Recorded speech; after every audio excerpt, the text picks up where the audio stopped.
Governments all over the world are pushing the automotive industry towards electric vehicles. More recently, they were aided by soaring gas prices, something which had a clear effect on the purchase intention of consumers. Yet, as a recent study from Cox Automotive shows, consumers are quickly flocking back to ICE cars now that gas prices are coming down again. But can we see these dynamics back in the prices? Are Taycans, for example, depreciating less as demand is outpacing supply? Or are Panamera values actually quite strong? A third generation will be launched in 2024, and it is likely that this will be the last one with an internal combustion engine. Let's have a look at the data and compare the price trends in the Taycan market to the one in the Panamera market. Over here we have the US market for both cars, but to keep things fair I only included the second generation Panamera. Nevertheless, the graph is a bit messy, so let's look at each model type individually and run through some basic statistics.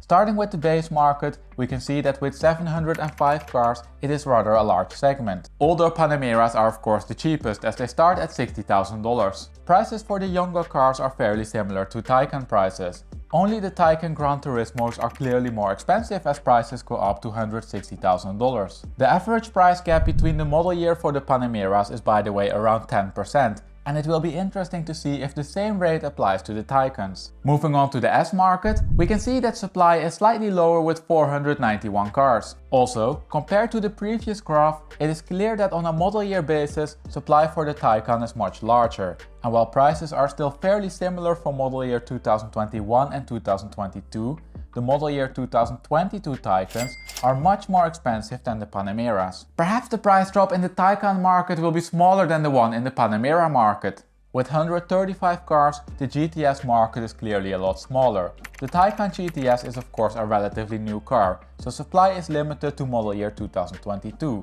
Prices are, however, fairly similar to the Panamera. Note by the way how big the price variation is in the Panamera market.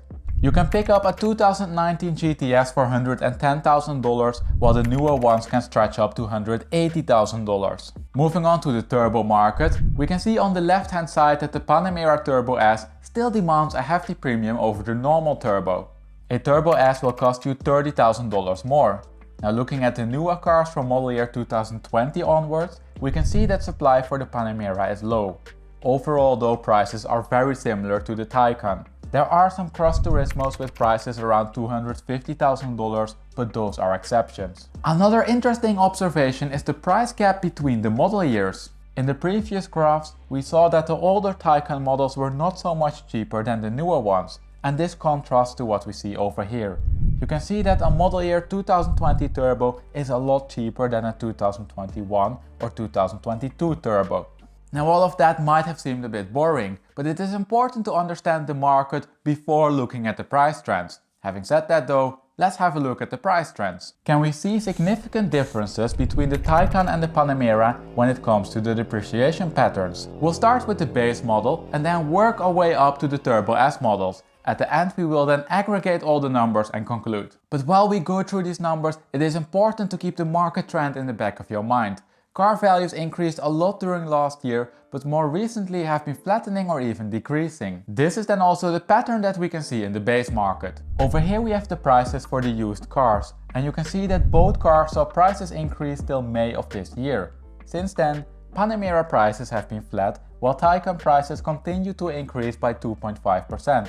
But this price increase is mainly the result of more 2022 cars on the market. Zooming into the Taycan market and splitting the market by model year, we can see that prices were approximately flat during the last 3 months and that they are still up from October 2021. So basically you did not lose any money if you kept the mileage reasonable. We can also see that the market is slowly maturing as supply levels are increasing. What you can't see from this graph, but is important to know, is that new car supply is of course still trending down. If we look at the same graph but for the Panamera, we can see that the market is weaker. Almost all model years came down in price during the last 3 months. 2021 cars even came down by 7%, 2021's by 4%, 2019 cars by 6%, 2018 cars by 4%, and 2017 cars are flat. Prices for the newest cars, so the ones from 2020 and onwards, are even trending down since last year. Before the price frenzy started in the used car market, Panameras had quite a steep depreciation curve, and with the end of soaring prices in sight, we might be seeing the return of a normal depreciation pattern over here. In any case, when we talk about the price development, I think that this round clearly goes to the Taycan. So let's have a look at the S market. Things look a bit different over there. Starting with the aggregate price trends, we can see that they are fairly similar in shape. Prices increased in line with the market trend and started to cool off in the most recent period. Taycan prices came down by 3.7%, while this is 6.4% in the Panamera market. It are then also Panamera prices that are slightly weaker over the full period. Prices did not increase as much as in the Panamera market between October 21 and May 2022. Compared to February 2021, prices are up by only 2.5%. Taycan prices on the other hand are up by 7.1%. But both price changes are statistically confirmed, and this means that it is unlikely that they are the result of chance. If we have a quick look at the model year development for the Taycans, we can see that after a price surge, all model years came down in price by 3.1 to 4.4%. 2021 and 2020 cars are by the way still up compared to their introduction. So the price development over here is quite strong if you take the mileage development in the middle graph into account. Looking at the Panamera market, we can see, again, that it is a bit weaker.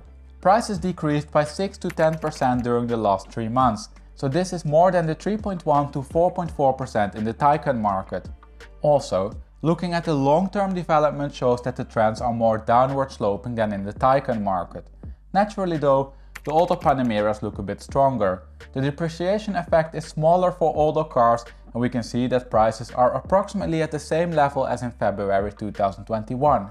Again, given the mileage increase, not a bad result at all, but the Taycan clearly performed better. And with that, it's time to have a look at the GTS market. But before we do that, if you enjoyed this video, please support the channel by clicking on the like button down below.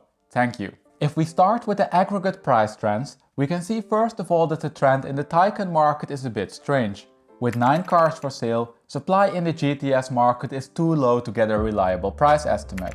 Supply in the Panamera market is with 90 cars a lot larger, so we can trust this blue trend over here. The trend is also in line with many other car markets. An increase till spring of this year, followed by a flattening and eventually decrease of the price trend. With a drop of 6.2%, the price decrease is statistically confirmed and also rather large.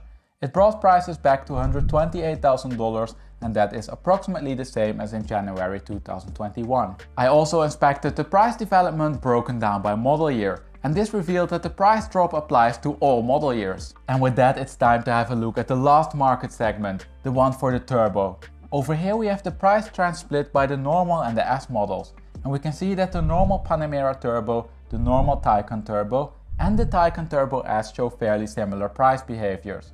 The Taycan Turbo came down in price by 2% during the last 3 months, the Panamera Turbo by 3.7% and the Taycan Turbo S by 5.3%. And that's remarkable, it is the only Taycan model that saw such a large price decrease. But more about that soon. The outlier over here is the Turbo S market. Prices increased in that market, but this is a result of a mileage decrease and a model year increase. It is therefore not a real price increase what we see here. If we look at the Taycan price development by model year, we can see that the market is relatively weak compared to the other Taycan markets. Prices did not really increase during last year, and model years for which we have enough cars available saw a clear price decrease. 2021 Turbo S's, for example, came down by 3.8% and did not see a price increase. Now, as we already discussed during my previous market update, there's a good chance that this is related to the high depreciation per 1000 miles. The Turbo S, for example, loses on average 1.1% per 1000 miles driven, and this is far more than the 0.4% of the other models. Looking at the Panamera Turbo market, we can see much of the same. In the turbo market, we see small price increases between February 21 and October 21, but these are followed by price drops. Yet, the value decrease during the last 3 months are with 1 to 3% smaller than in the Taycan market. Compared to October 21, the value developments are in the same ballpark as in the Taycan market. I also looked at the same graph but for the Turbo S market. Unfortunately though, the supply is too low in that market to get reliable price trends. So if we then conclude on this segment, I think it is fair to call it a draw. Both cars saw prices coming down, but the Taycan being the slightly newer car, prices decreased marginally more than in the Panamera market. And with that, it's time to wrap up and conclude. Do Taycans depreciate less than Panameras, or do they actually depreciate more, as there is some evidence suggesting that consumers are moving back to ICE cars? Based on the data that we saw, I think we can draw a preliminary conclusion that Taycans depreciate less than Panameras. The Taycan market is slowly maturing now that used car supply is increasing, and this allowed us to make a detailed comparison to the Panamera market. Overall, we saw that the price trends are following the used car market. They increased during last year and came down during the last 3 months. There are, however, differences between the models. Base models came down the least, followed by the S and the turbo models. Compared to the Panamera market, the base and S models saw smaller price decreases, whereas they were approximately the same in the turbo market. Hence, the Taycans have the upper hand, but as I mentioned before, this is only a tentative conclusion. We only have 4 data points to base our analysis on. And this number is of course on the low side. So I will continue to update this data and you on the latest development in the Taycan and the Panamera market. I recommend to subscribe and to click on the notification bell so you get notified when the next Panamera and Taycan market update goes live. As always, thank you for watching and I hope to see you next week for a new video.